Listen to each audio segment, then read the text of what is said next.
เป็นอะไรอาการเจ็บอยู่บ่ท้องไข้ไหนไข้แล้วเลยอันเจ็บบ่หรือบ่ได้เจ็บเลยบ่เจ็บเลยบ่มีอาการยังอีกเลยใช้ขึ้นร้ายบ่เลยเท่าเลยไปจักเลยแต่ว่ามันไข้หาสิเศร้าแล้วเท่าเลยเราไปแบกเท่าเพื่อนฟังเบิ่งอาการอีกก็ยังก็น้องบอกว่าเลือดจะออกยังก็ชวนได้3 มื้อออกปึ๊บแม่นประมาณนั้นเลยอันนี้มันก็บ่ได้เป็นแล้วหรือว่ามันสิเป็นมาอีกบ่ถ้าฟังเบิ่งอาการก่อนบ่เลยถ้าสมมุติว่าเดือนนี้บ่เป็นเลยก็เดือนหน้าพุ่นแหละแม่นแล้วเอาตัวรถจักรก็มีอะไรได้ชื่อบ่รถจักรชื่อลิงก็คือว่ามีอย่างก็ FC คอมเมนต์มาอยู่ส่วนหนึ่งเด้อพี่น้องเด้อว่าเวลาน้องน้อยหับเครื่องหับของหาเพิ่นบอกว่าน้องน้อยหับบ่อยากนี่ก็ยกมือหับของประมาณนี้ให้นะพี่น้องมีแต่ว่าถ้าสมมุติว่าผู้ใหญ่ให้ยังมาก่อนค่ะมีแต่ว่าน้องต้องขอบใจเพิ่นก่อนเด้อแล้วจึงหับเอาเครื่องน้ำเพิ่นเพราะว่า FC เพิ่นก็คอมเมนต์มาหลายอยู่นะน้องก็ได้ยินเด้เนาะโอ้ติดตามข่าวอยู่เด้อนี่เนาะปฏิบัติด้วยสมุนสิเหมาะให้ใหม่เด้อขอบใจเด้อแบบนี้โอเคก็ FC เพิ่นกระเบิง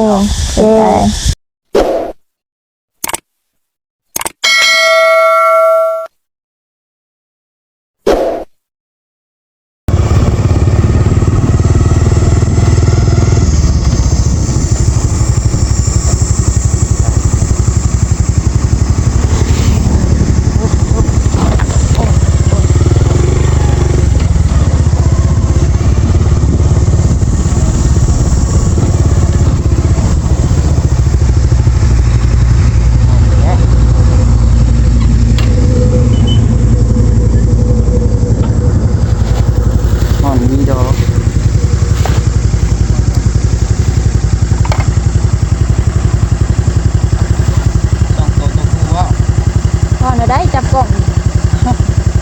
ของเข้าไปจนแล้วโอ้ยยูทูบเบอร์มือใหม่เอาใหม่ซะไปขี่ใหม่ยังแล้วเป็นยังจะเปิดกล้องก็ได้เป็นยัง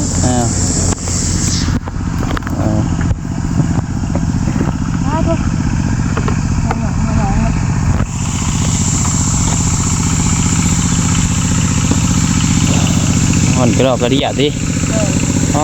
ต้องเป็นยังไงใช้โทรศัพท์เจ้ามันเบิกองศาได้บอกว่าเบิกได้ต้องมาใช้เบิกตอนนั้นนะ30 กว่าพี่น้องเลยโคตรห่อนเลย36ว่ากินนี่37 38จริงเนี่ย36เนาะ37นี่แหละพี่น้อง37 องศานี่อยู่ในนี้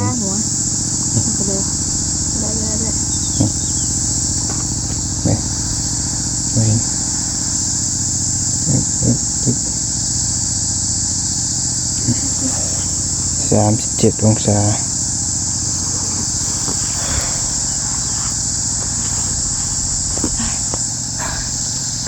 จะชี้ขาดบ่เบิดแห้งนะห่อนแห้งเลยมันเพียเดี๋ยวใส่ไม้ก่อนจ้ะเลยโตอ่อนดีรออย่างนี้เนาะ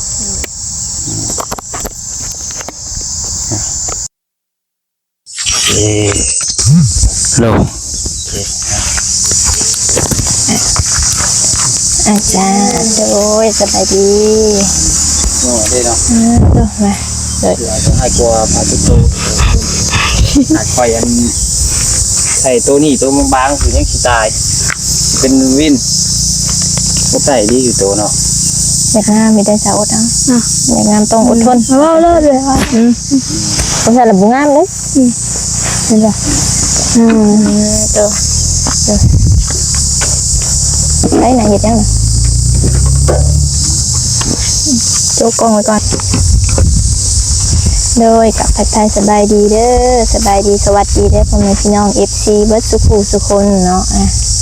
ว่าสิอยู่ฝั่งลาวฝั่งไทยหรือว่าทางต่างประเทศมื้อนี้ก็ยินดีต้อนรับเข้าสู่ช่องน้องเบลชาแนลอีกแล้วเด้อพี่น้องเด้อเปิดภาพมาอยู่ที่ดินเฮือนใหม่ของน้องน้อยเด้อพี่น้องเด้อมื้อนี้อาจจะบ่ได้ลงคลิปตอนเช้าเด้อพี่น้องนี่เพราะว่าซาเบลติดธุระนิดหน่อยพี่น้องเอ้ยนิดหน่อย คุณก็พูดลาวคนไทยกันเนาะ มันถึงจะสนุกไงคุณ หยอกเด้อพี่น้องเด้อพอดีข้าวเวียกหน่อยหนึ่งพี่น้องเอ้ยก็เลยแบบบ่ได้ลงคลิปตอนเช้านี้พอดีว่าหาก็แล้วเวียกวางได้นี่ก็ลงมาหาน้องน้อยเลยพี่น้องเอ้ยเวียกด่วนนำเช้านี้ก็พอดีมาหาน้องน้อยฮอดนี่ก็ประมาณ3 โมงครึ่งนะน้องน้อย เพิ่งเลย โตออกมาแต่ไสนี่ มาจากบ้าน ในบ้านฮู้มาโดนแล้วบ่ กับบ่เดินทางหอดกินหอดหมูทำ ย่างมาบ่ได้ซื้อคันจ้อมาบ่ บ่มีหันเจ้าก็จ้องป้าอยู่นาเบิดเอามาบ้านนี่ก็ป้าอยู่นา ก็บ่เอาถือมาว่านี่ลืมบ่ ลืม ซื้อมาได้หน่อยไปลมไปแรงเห็นได้อย่างนี้แห้งอากาศร้อนอีก หอดลิ้มอ่ะ นี่37 องศาเบิ่งในโทรศัพท์ ต่ำจากเราบ้าน กว่าว่านี่ กว่า เมื่อวานนี่35มื้อนี้37มื้อนี้ร้อนแห้งรีบมื้อนี้ใจจะสิขาดกินข้าวกินน้ำอยู่บ่เนาะ กินแต่ต้นทิ้งเสียงคนละ ตอนเที่ยง ดู กินยาแล้วจ้ะ กินแล้วตอนเสียงกินกับปลาทูปลาทะเลอาหารทะเลเด้อ ทะเลโอ้มื้อนี้รู้นะอาหารทะเลสวยยังกินชิงงัวชิงควายอยู่ ปลาทู โอ้ดีเลยได้กินได้กินขนม อาหารสูงอ่ะ เด้อ พ่อก็แม่จะสนองอยู่ใส่ แม่อยู่บ้านบ่ไปย่ำไข่กับเจ้าไข่อยู่บ้านเจ้าไข่ คนในบ้านไข่บรดพี่น้องไข่ กับพี่น้องนี่แหละ เลย ถอยอยู่นี่พอ ขออีหน้ามันบ่ เด้อ เบิ่งงัวควายแค่นั้นเลยเนาะ เด้อ ก็เห็นนั่นคลิปลุงหนวดแล้วเขาไปหาน้องน้อยก็เยอะน้องน้อยครับลุงหนวดไป โอ้เด้อ แล้วเพิ่นไปหาอยู่หน้าว่าบ่ได้ออกมาหมู่ เดี๋ยวออก นั่นนอนบ่ได้ออกมานาสำเนาะมีแต่ว่ามาดินมันเลย เด้อ เพราะว่ามีลมมีเนาะ โดย ยืนอยู่ผมยังฮ้อนวู คือให้ ไปกกขามบ่ ไปใช้ก็คือเก่าอันนี้ก็ห่มเหมือนยังบ่มีลม แห้งโหดเนาะว่าให้ตัวถ้าลิ้นน้ำตากแดดนี่ดำผิว คือใหม่วะ ใหม่เลย จากที่หักษามาเป็นปีใหม่หมดน้องเลยจากงามกลายเป็นขี้ได้เลยภายใน3 มื้อ ใครเรียกว่าหอด3 โมงใครอยากมาหอด3 มื้อค่ะวะ เห็นบ่ตากแดดเนาะคนดินน่ะอุ้ยว่าปีถ้าสมมุติว่าน้องบ่ได้เป็นหยังก็คนดอกคนดินแน่เนาะตอนนี้เนาะ เลย เป็นได้อาการเจ็บอยู่บ่ท้อง ไข่ไหนไข่แล้ว ใช่แล้ว เลย อันเจ็บบ่หรือบ่ได้เจ็บเลย บ่ บ่เจ็บเลย เลย บ่มีอาการหยังอีก เลย เลย ใช้คือหลายบ่ เลย เท่าแล้วไปจักซะ จักเลยแต่ว่ามันไข่เฮาอะสิเศร้าแล้ว เท่าเลยเอาไปแบ่งเท่าเพื่อน ถ้าฟังเบิ่งอาการอีกก็ยังก็น้องบอกว่าเลือดจะออกยังก็สิว่าในได้3 มื้อออกปึ๊บแม่นประมาณนั้น เลยอันนี้มันก็บ่ได้เป็นแล้ว หรือว่ามันสิเป็นมาอีกบ่ถ้าฟังเบิ่งอาการก่อนบ่ เลย ถ้าสมมุติ เดือน ว่า นี้บ่เป็นเลยก็เดือนหน้าพุ่นแหละ แม่น ถ้าเดือนหน้าฮอดมื้อมันยังบ่เป็นก็แสดงว่าผิดปกติอีกบ่ จักเลย จังว่านะถ้าสมมุติว่าเดือนนี้น้องเป็นแล้วถ้าสมมุติว่าวิทย์เดือนนี้คือว่าเดือนนี้บ่ได้เป็นแล้วเนาะแล้วก็เดือนหน้าต่อไปถ้าสมมุติว่าเป็นปกติก็คือเดือน1เป็นเดือน1ก็อาจจะเศร้าเลยประมาณนั้น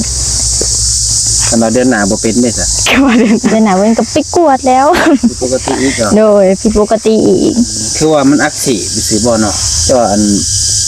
ปีกมดลูกอักเสบไปจักตัวเจ็บมาแค่บ่แม่นก้อนเบ้าบ่จักเนาะ สิเพิ่นว่าไป ว่า จ้ะ เพราะน้องเป็นในขางเนี่ยบ่ได้เป็นทางในหมดลูก เอ้ามันเพราะว่ามันบ่เจ็บแค่ว่านั่นนี่ก้อนมันสิใหญ่ขึ้นได้แค่นั้นว่า แม่นบ่ อันนี้เฮาบีบก็บ่ได้มีเลย ตอนน่ะมีสะบ่บีบมา บ บ่ผู้หรือว่ามันยังบ่ใหญ่บ่หรือว่าใดๆหรือว่า น่าจะยังบ่ใหญ่ ว่าปีกมดลูกอักเสบมันก็มันคุณเบ้าอยู่แล้วว่ามีแม่รัฐผู้ที่เป็นส่งเงินมาให้คุณเล่าว่าเจ้าว่าน้องน้อยบ่ได้นั่นมันจะนำปีกมดลูกอักเสบซื่อๆกันจ้ะ เลยผู้บางคนนี่ก็เจ้าว่ามันใหญ่ได้บีบในท้องนี่ก็ แม่นคันว่ามันเป็นก้อนเบ้าดีมันสิใหญ่ขึ้นแม่นบ่ มันสิเจ็บ เลยแสดงว่าน้องอาจจะยังบ่ใหญ่ของเพิ่นฮะอีหยังก็เป็นอยู่ทางข้างบ่หรือว่า แต่ว่าเฮาก็บ่ฮู้เห็นอันหมอบอกว่าเป็นก้อนเบ้านอกปีกมันลูกคนน่ะ คุณเล่าว่าเป็นก้อนเบ้าเนาะ โดยต้องไปปาดเถอะแบบนี้เฮาก็บ่ฮู้ดูว่า ปวดจักรอบเพิ่นปวด กว่าหลายเติบเรียนไปเรียนมาเรียนไปเรียนมาก็บ่ฮู้หรือว่าเพิ่นเฮาไปผู้เดียวแล้วเพิ่นตัวเอาจัก โอ้ยเพิ่นสิไปตัวพี่จังน้อง เยอะ เป็นแพทย์เป็นหมอข้างนี้เพิ่นบ่ตัวดอก โดย เห็นเฮาเป็นคนเจ็บคนไข้เพิ่นแฮงอยากรักษา โดย เพิ่นบ่อยากว่าให้แบบมันฆ่าชีวิตเฮาดอกน้องเอ้ยหมอเพิ่นบ่มีทางตรวจดอกน้อง โดย มันเป็นคลินิกเด้มันสิปวดเนาะ โดยมันเลยกินใครเนี่ยเริ่มมาแล้ว มีแฮงดิน้อยหนึงก็โอเค ตอนนี้ก็ดีแล้วนะ แม่นต้องคิดภาพเนาะเจ้าหยังมาแต่บ้านหอนน้ามาเผื่อลงไป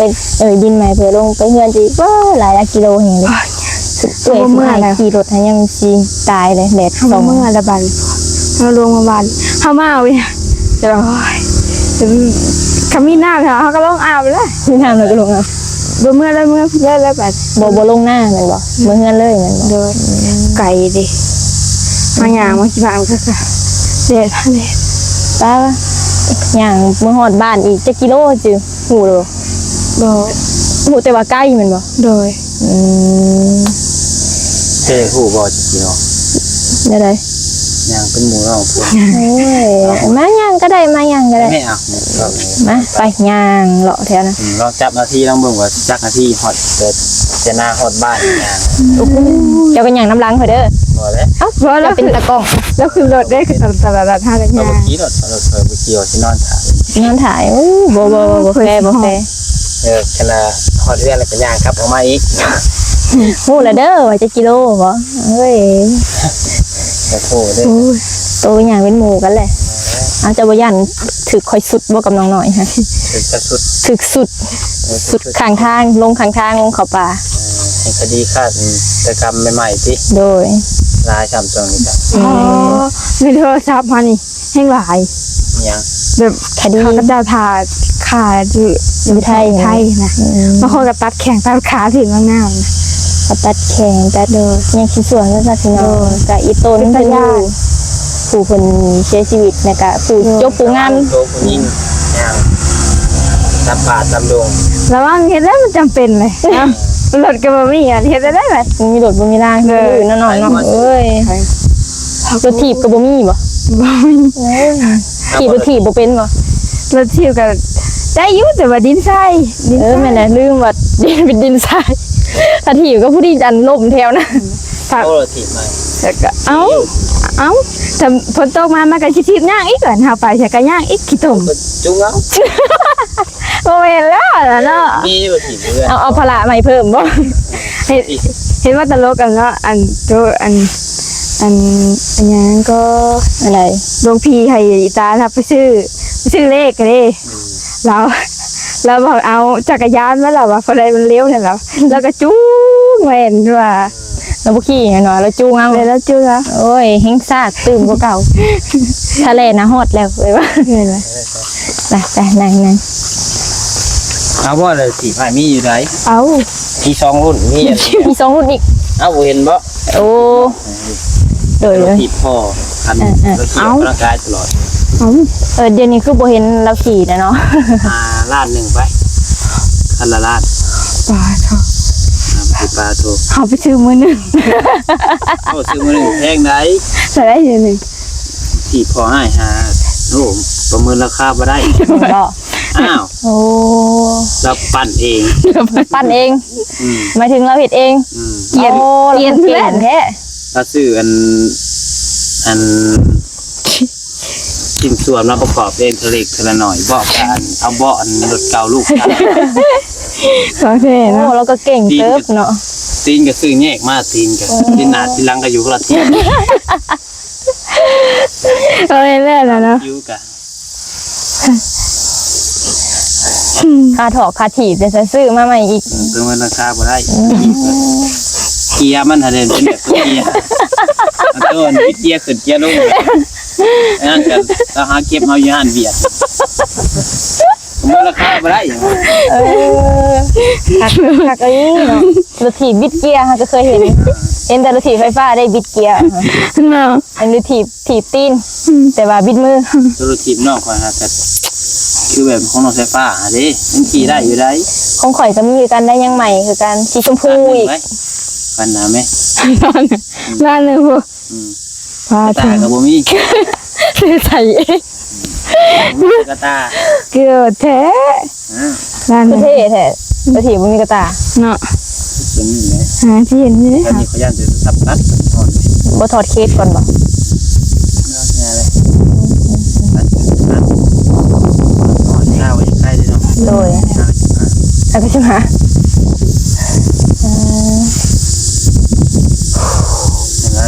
ตัวรถจักรก็มีอะไรจักรซื้อบอลจักร ชื่อ กระลิงเอา เอาเราบ่เป็น สลิง ก็มันเอาออกสลิงมันก็ ก็ขาดอยู่ได้น้องเอาพ่อกับแม่นั่งทั้งขางสลิงค่ะนี่ เอาบ่เป็นครับทะเลก่อนละ สบายกับสลิง เอา ซ้อนเคยขับในเด้อเถอะนะข่อยยังขับบ่เป็น อีหยังก็เขาจะว่าครับบ่เป็นนี่ก็ข้อหักหลายแค่เร่งนี่ก็ เด้ให้อ้ายเพิ่นสอนนี่แล้วเก่งได้ถึงโตจะน้อยแต่ใจเราถึงแล้วเก่งได้เราขับรถ รถนะ โดยบ่เป็นแต่ยัง ยุ่น บ่เป็นนะครับยนต์ มีครับ โอ้ยยังของหลินค่ะเด็กขับได้บ่ คนนี้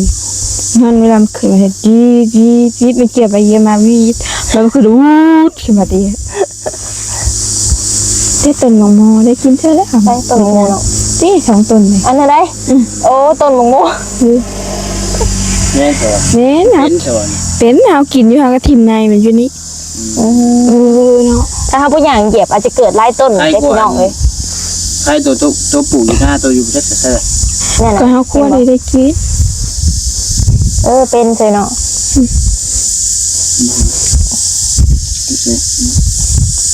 ของครู แล้วก็ซูมไปเป็นบ่ ขนมโม่บ่เนี่ย เลย ตะแพงนะเห็ดตะปูตะปีอยู่กำลังแต่งง ตัว อน ตั้งใจปลูกก็บ่ได้เป็นจิเป็นหมากเป็นห้าง บ่เป็นเลยงอกินวัด บ่ได้ขึ้นเลยแมันบ่มงโม เดือแห้งแล้วเนาะ โดยห้าบ่ได้สูอยู่ได้ช่วงไง เสียดายแล้วล่ะ โดย น้ำในพวกเมื่อย โดย แม่น บ่ได้กินยากว่าปลูกหมูแล้วเบิ่งคือกินง่าย โอ้ก็ห้ามบ่คั่วลีหรอกก็บ่ได้เป็นเด้อบ่คือหมอส่วนน้อยแล้วก็เจ้าฝึกมันแหละเป็นเลย พระเจ้าซักเสร็จแล้วบ่ย่างฮด มาแล้วเลยหมากกันถือๆจิ โดยถึกบ่หน่วย20 30พุ่นหมอส่วนน้อย แม่นบ่ แพงกว่าโมทำปลูกเองแม่น แม่น บ่ เลยไปซื้อมันก็20 30หน่วยใหญ่อีก แห้งจิ เด้อ หมูถือเสีย ว่า ทุกอย่างก็คือแพงเบิดแรงเดี๋ยวนี้ เลย เงินก็ขึ้นน้ำมันก็ขึ้นเอ้าขับก็ขึ้นมันเฮ็ดมัน คือคำลงเลย น้องน้อยหูเขาทำลง นั่นคำขึ้นคำลง เดี๋ยวไปชื่อว่าอยู่ได้ บ่ได้นะ ตาเส้นในหูตรงหับไปโอเค ได้บ่200,000 ฮะ ได้บ่200,000 ตัวเท่าไรตัวซื้อฮะ ถ้าซื้อตอนน่ะ400,000ช่องอัน 400,000เดี๋ยวเนี่ยมันหุ้นหนึ่งเท่าไรจ้ะวะ ปูนึง10 ล้านแล้วบ่ หมอหุ้นหนึ่ง4-5,000 หุ้นเนาะบ่เป็นสลึงโทษ เอาก็ไปขายกันเนาะจ้ะ เดี๋ยว บาทได้หลายตา ดูสลึงหนึงก็ได้เท่าไหร่แล้ว 4,000ประมาณ4,000 บาท4,000 กว่าบาท จุกอยู่ได้ค่ะกวดหนองนะแต่ว่าตัดสินใจขายโอ้ย จุ๊บเลยขายตัว แมนจุกเลย เติมใส่น้ำไม้น้ำ แมน สิจุกเนาะ แมน ไปมื้อนี้เลยก็ได้ ตอนนี้เลยก็ได้นี่ ก็จักสิชื่ออยู่บ่ โอ้ซื้อน้องเอามาขายให้เอ้ยนี่ก็ได้นี่ซื้อนี่ 2,000 ไป หักรูปได้แล้วขายมันจะเบื่อกับจุ่มอ้ายนะ 2,000กีบหรือ2,000 บาท ให้2,000 บาทนี่นะนี่ 2,000ยังก็ได้ เท่านั้นแหละ2,000 บาทก็เอา นะสิจกให้เลยนี่ 2,000 เ 2,000 ดอลลาร์บ่มีหาย ย่อม กว่าบาทพุ่น โอ้ ทางนี้ก็บ่มีกัน 2,000 ดอลลาร์นะ อยากได้เด้ พันคอว่าเป็นหยังวะ อยากได้เด้เนาะมันเป็นไปได้เงินดันมันเป็นไปได้เงินดัน เตี้ยคือกัน เป็นเจี๊ยบเลยเป็นไปได้คือเงินหันอยู่ สีเขียวๆคล้ายๆใบควายแต่ว่าของเขาจะมีคากลัว ของเขาหาอันยังก็ถ้าว่าใบสีเขียวใบควายอย่างเดียว ควาย ใบมากระเพกับบะหมี่เลยเนาะ ใบหมากกะเพบ่มีใบหมากกะเพเดี๋ยวนี้ใบหมากกะเพเฮามันเริ่มบ่ได้อยากใส่แล้วนี่ แต่เก่าหลายเป็นมัดใบมากระเพเดี๋ยวนี้หาก็ไปยังวิ่งแล้วเริ่มเบิดแล้ว เบิดแล้ว ใบ2,000ก็บ่เห็นแล้วสมุย 2,000คือไว้10,000นี่นะ ใบ2,000ก็ยังอยู่ใส่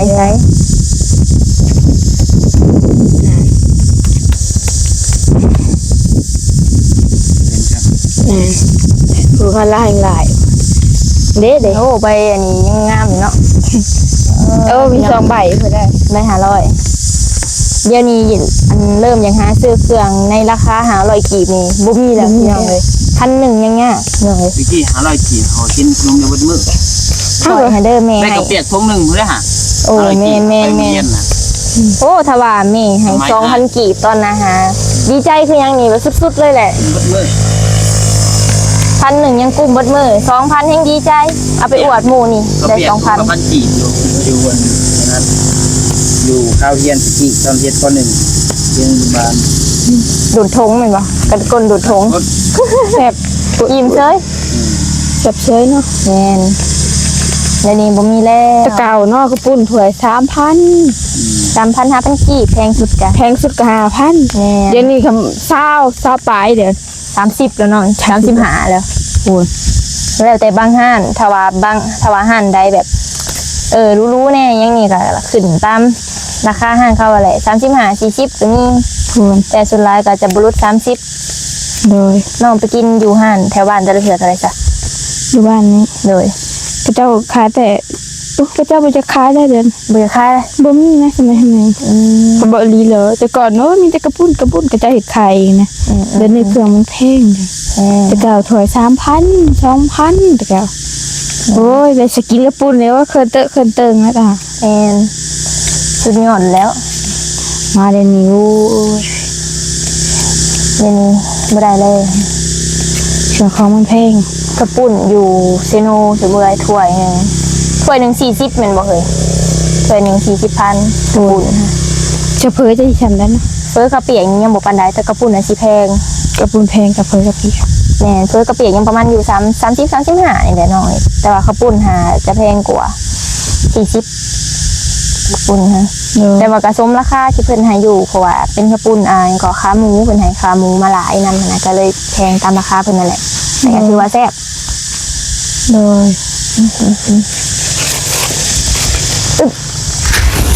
ได้กันขอบใจเด้อมีของมาฝากจาก ขอบใจเด้อ ปล่อยวะ อันนี้เดี๋ยวจะเป็นหมี่แก๊สหนึ่งด้วยน้องเด้อ เด้อเปิดเบิ่งมีรถยังนะ สีส้มวะสีส้มวะ สีส้มโอ้มากินบ่ตัวนี้หมักเลยแซ่บก็ยังหมักตัวนี้ฮะแซ่บเข้มข้นดี ที่ก็อยู่ว่าสิกินมีร้ายเพิ่นว่า ทำไมกินลายบ่ ฮะ ทำไมกินลาย บ่ป่วยบ่ป่วยเพิ่นก็บ่อยากให้กินอยู่แล้วมีครับ เพราะว่ากินไรกับบดีพี่น้องเลยมีค่ะ เขามีแต่หมักหมี ก็หมักคือกันแต่ว่าหยุดกินไปแล้วช่วงหนึ่ง เรายังเด็กเสิ เด็กเสร็จ ว่าผมมาเจอเราแรกๆเรายังว่าเอาหมักกินนี้เหรอกินยังกินมีข้าวก็ยังกินมี มีอร่อยสุดวะ มีแซ่บสุด เอาเด็กเส้นเนี่ย เด็ก เจ้าร้านนาย ใส่ต้ม ใส่ต้มเส้น เส้น เดี๋ยวจะเป็นของฝากจากเอื้อยเด้อตัวนี้เด้อเอาไว้กิน ขอบใจละลาย โด ด้วย ไว้กินก็พอกับแม่ปั้นกันนั่นแหละน้องเลย เลย แก๊ปหนึ่งได้จะห่อก็น้อง เดินหาเปิ้งเนาะได้เลย บอกมาชิมนี่บอกทางขางดอก เจ้าบอก เจ้าบอก ใช่ แซนปลายบุได้น่ะ โอ้ คิดว่าแซนเท่าไรปลายมันเท่าไรปลายเท่าไร 110 โอ้ย 120 บ่ถือจ้า 120 แสน30 เด้ หาหรือ132บ่ เจ้า 135บ่เอ้าบ่เป็น135บ่ มีไว้ โอ้แม่นแหละเบิ่งราคามีไว้ตัวนี้135 ชื่อได้ผมพูดกับข้าเนาะ เบิ่งราคาสลับกัน จะไปไว้ผัดแพงกว่าพี่น้องเลยแต่ว่าน้องนอนมากินยังก็รสนี่เนาะรสต้มยำกุ้งรสต้มยำน้ำข้นน้ำกุ้ง นี่ก็บอกให้ด้วยบืนมือออกหน้าจะเลยมึงจันชื่อมีว่าเด้อแม่สิโลกจังหันกับเอาอันนั้น ลงเพลนบ่ลงแจงหันเนาะ ได้แล้วแม่อาหารแล้ว อาหารลงแจงหันแล้วนี่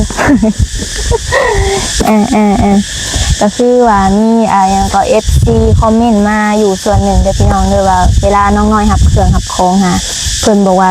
น้องน้อยหับบ่อยากนี่ก็ยกมือหับของประมาณนี้นะพี่น้องเลยมีแต่ว่าถ้าสมมุติว่าผู้ใหญ่ให้ยังมาก่อนก็มีแต่ว่าน้องต้องขอบใจเพิ่นก่อนเด้อแล้วจึงหับเอาเครื่องน้ำเพิ่นเพราะว่า FC เพิ่นก็คอมเมนต์มาหลายอยู่นะน้องเอ้ย เดี๋ยวก็ได้ยินเยอะ ได้ยินเยอะเนาะ โอ้ติดตามข่าวอยู่เด้อนี่เนาะ ปฏิบัติ ลืมเวลาทำงานอย่างแบบ มันตื่นเต้นบริอย่างกับแบบมีแต่ยุบเอาเลยไม่ได้แบบนับมืออันนี้ มีแต่ว่า แล้วจำหนึ่งต้องเสือตามเสือนะครับ เอาเพื่อ มาเจอคือเรา จื้อก็ ใหม่ดีเอาใหม่ดีกว่าใหม่เลยสมุน เบิ่งสิเหมาะให้ใหม่เด้อ ใหม่ อ่ะ ขอบใจเด้อ แบบนี้โอเคก็ FC เพิ่นก็เบิ่งเพิ่นก็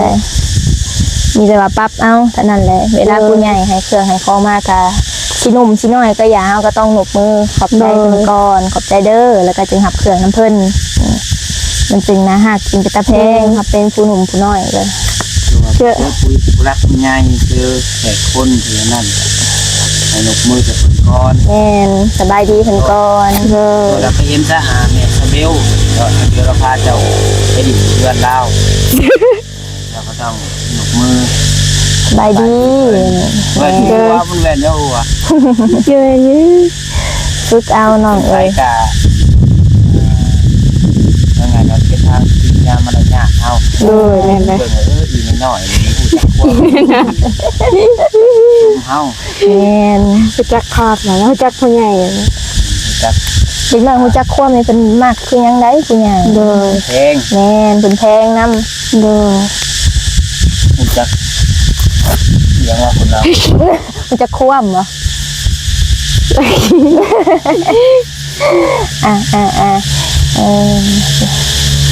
สำหรับคลิปนี้ชาวเบลก็จะได้ขอจบคลิปไปเพียงเท่านี้เด้อพี่น้องเด้อถ้าว่าผิดพลาดประการใดก็ขอโทษขออภัยน้ำหลายๆเด้อฝากพ่อแม่พี่น้องติดตามกดไลค์กดแชร์ให้ทางชาวเบลบ่าวปัจจัยและน้องน้อยเพื่อเป็นกำลังใจในการเห็นคลิปต่อไปเด้อพี่น้องเด้อสำหรับคลิปนี้ลาแล้วสบายดีสบายดี น้ำน้อยเราบริเชียไปใช้เนาะ โดย น้อยเราอยู่บ้านเลยฮักออกมา โด